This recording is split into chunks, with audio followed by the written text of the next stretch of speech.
It's a very interesting outlook, really, of the political environment that we find ourselves in right now. And I want us to have a studio discussion. Remember, I promised that, and I want you to be part of it.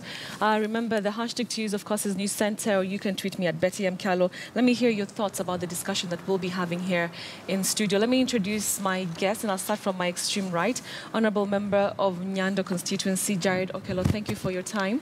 It's great to see you again. Thank you. The last time I saw you was before the Supreme Court. We were all waiting. All right, we also have John Kagusha, who's the Speaker for Nyeri County. Thank you for your time also for coming. All right, gentlemen, we'll get to the People's Assembly, but Honorable Okello, we were expecting a big announcement tomorrow from NASA, but Raila Odinga is still in Zanzibar, the match that we know. We're used to very big announcements. This word, major announcement, big announcement. So what is the direction that this next big announcement will take this country? Thank you, Betty. Well, always nice to be back in studio. And nice to meet my friend Kagusha, the Speaker Nyeri. My heart still goes out to them in prayers over the demise of their governor, and hope that in adequate doses God will provide stability and peace as they steer Nyeri County to the next level. Yes, we were meant to have a very big announcement tomorrow, but that has since been pushed to Saturday because the NASA leader, Right Honorable Raila Odinga, is still out of the country. We were actually meant to have some serious announcement that was thwarted by Uhuru Kenyatta and his very uncivilized police when the Prime Minister arrived back from the United States of America. You know that many people died as a result of the barrel of the gun, and many were maimed, some of who are still stuck in various hospitals, nursing injuries of various degrees. Some are nursing shock to what happened, and the only crime that they committed was to go to the airport to meet Raila, who was coming back into the country. So Raila had gone on an official duty. He met very serious world leaders discussing about the progress in Africa, but specifically the democratization process within the Republic of Kenya.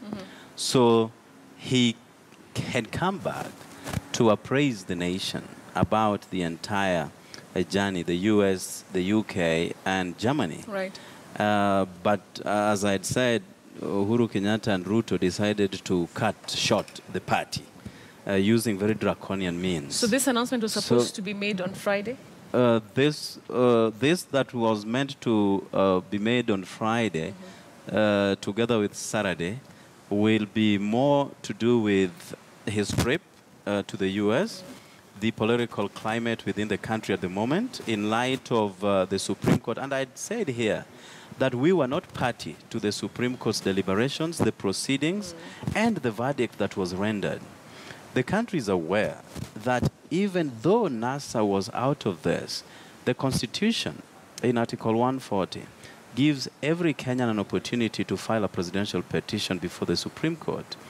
This was done by John Jomue, Khalif of Mombasa, together with John Harun Mwau, cases that were consolidated into one. Yeah. So then you look at what they presented before court. To me, I'm not a lawyer, but what I read, it had more critical legal issues that were raised than even the first decision that they annulled on 1st of September. Petition. Yes, but okay. you know, with all the intimidation, threats to the lives of the judges, serious quagmire, issues such as we shall revisit by Uhuru Kenyatta, and many other issues that happened days preceding the second verdict, were a testament that Jubilee was going full hog to do everything and anything within their powers to have their way. Right. And of course they did have their way. But since we were not party to the deliberations before the Supreme Court and that particular petition, we said our programs will run devoid of that petition. So what Raila Odinga will be discussing or telling the country on Friday is a roadmap. On Saturday. Yeah, is a roadmap devoid of what has happened before the Supreme Court. All right. Coming to you, Kagusha. I mean, this is not the first time that we're seeing, NASA coming up with different strategies. They've had quite a number of them before. The People's Assembly, the resistance movement, the economic boycott, the civil disobedience, quite a number of them. Do you think it's time that they called a truce? Maybe first let me thank Mheshimiwa Jared for the message of goodwill to people of Nyeri. Indeed, it has been a very difficult moment for us as a county, and I want to thank him for that gesture. Indeed, we pray God that, of course, he will continue to guide us, so that then we are able to deliver the mandate that we have for the people in the county, and so that the county can, of course, be able to keep up with the speed. And of course, with the new governor in place, I'm very sure that we'll be able to do that. And now coming to the issue at hand, on the issue of the announcement today, and the issue of what has happened in the Supreme Court. Rather, I think the announcement was meant to be tomorrow, the big announcement from NASA. I think the biggest announcement as a country that we've been waiting for has really been the announcement that has been defining and redefining issues in this country, and that is the Supreme Court ruling. And indeed, do you remember when in the first time when we got that ruling? I think that was the 1st of September. Yes, 1st of September. Yeah, again, that redefined our politics in this country, and of course, it brought about interesting dynamics. And I can say that our country has changed a great deal from that time, especially looking at the reactions that came from from both political divide. And of course, now we were again looking forward to that ruling again that was made this week on Monday. And once that ruling was made, it is expected that it changes the whole political landscape in this country.